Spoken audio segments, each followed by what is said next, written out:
We're trying to adopt a puppy because my condition, having cancer and everything. Went to the hospital, they decided to do a CT scan. They come back into my room and he tells me, you have a tumor in your brain.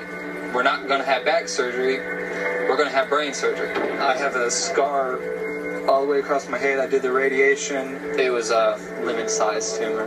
What is the situation with it? Terminal. It's stage 4, grade 3. They gave me 5 years to live. Wow. I'm a fighter. Yeah. But then again, I do have it, and it's there, and it brings me down to a dark place, and that's what's hard. But I can't even pull him out of it. You know, there's just nothing that can. After surgery, Anthony was really depressed. He didn't do a lot of things. He couldn't do a lot of things. We didn't even talk to each other sometimes. Like, he just would kind of be there, but not really there. Then Anthony's doctor had suggested that he get a dog. Right after my brain surgery, I got him for a rehab dog. Our neighbor had some puppies, and immediately after Anthony had seen the dog, it was like a complete change in his whole attitude.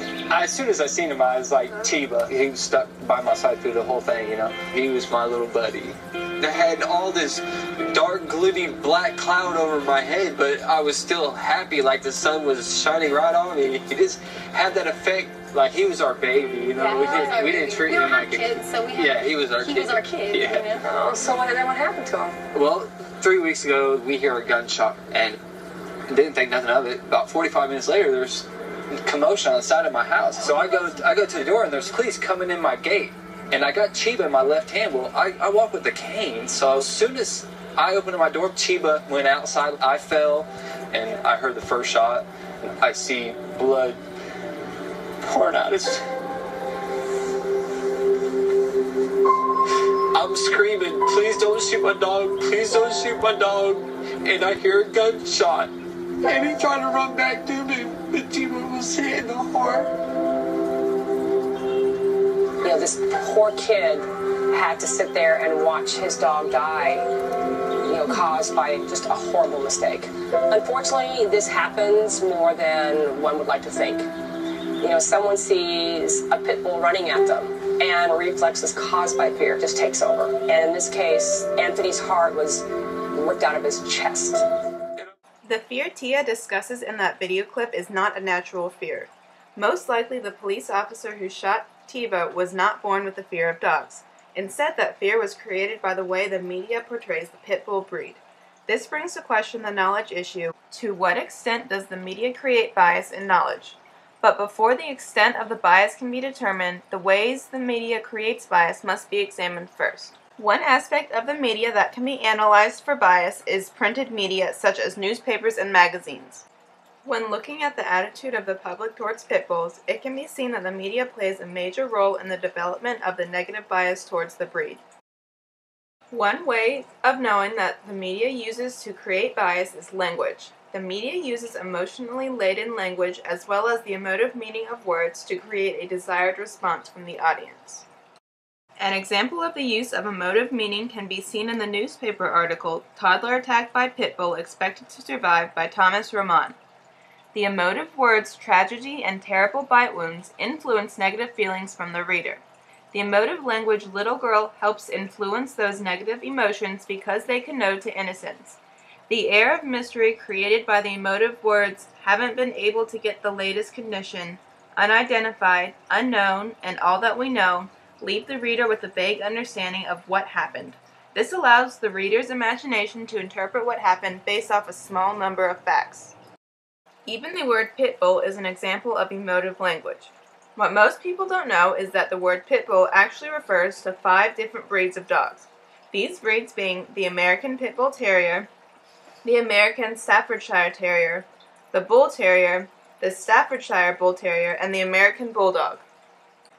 If the media used the name of a specific dog breed rather than just pit bull to describe a dog attack, then the story would elicit a much less negative response from the audience.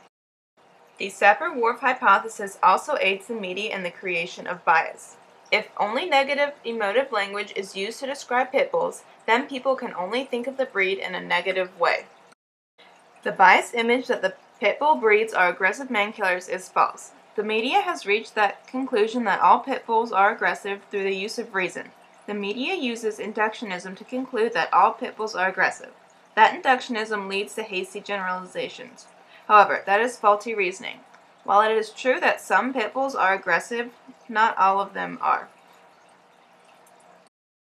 In reality, pit bulls are happy-go-lucky dogs who love their families and love to play. A counterclaim that states the media is unbiased can be obtained through the use of math. When looking at the media's statistical reports of dog bite fatalities, it can be noted that pit bulls are responsible for 60% of the 251 Americans who died from dog bite injuries. The statistics provide solid evidence that pit bulls are aggressive, justifying the media's portrayal of the breed. It can be said that the media is unbiased when reporting statistics because numbers are unbiased. The counterclaim to that counterclaim is that while numbers remain unbiased, statistics themselves are biased. The statistics of dog bite fatalities is naturally biased towards larger dogs. This is because the bigger the dog, the harder the bite, and the easier it is for them to do damage. Concluding that the pit bull is the most aggressive breed based purely off these statistics would be an invalid conclusion. Looking at a natural science dog breed aggression test, it was concluded that little dogs such as Chihuahuas and Dachshunds scored the most aggressive towards both humans and dogs. Another aspect of media that can be analyzed is television. Similar to printed media, television also uses language to create bias. When looking specifically at advertisements on TV, the use of weasel words is common. For example, the weasel words used in the La Playa real estate commercial are very obvious. Let's take a look.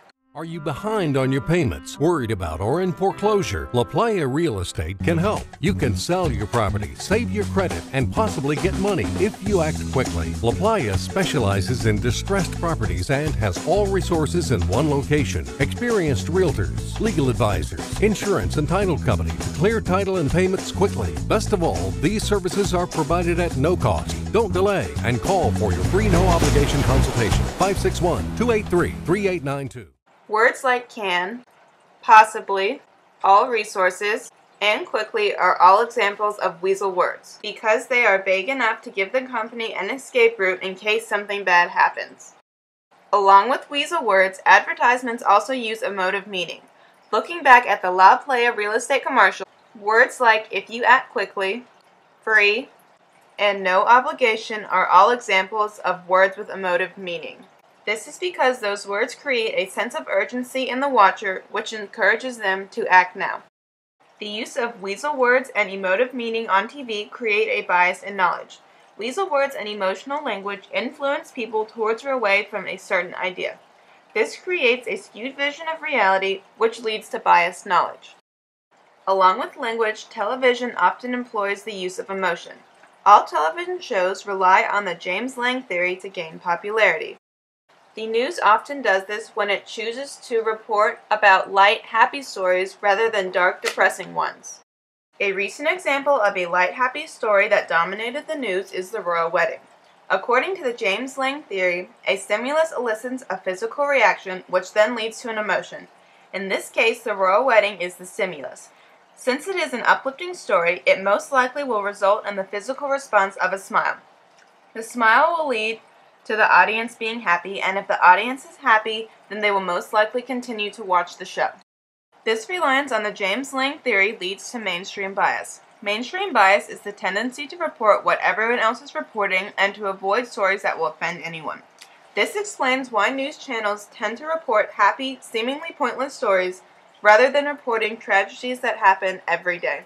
The mainstream bias of TV directly affects knowledge. By only reporting happy stories, people are led to believe the world is a happy place. The mainstream bias on TV skews knowledge and places it in a rosy light.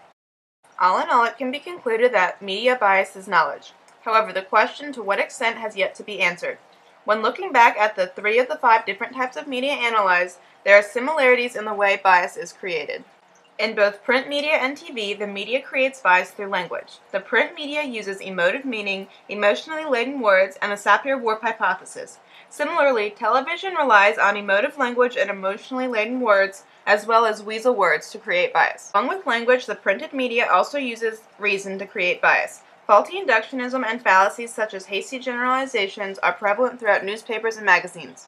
With language, television uses emotion to create bias. The use of the James Lange theory creates mainstream bias. It is seen that the media uses a wide array of the ways of knowing to create bias.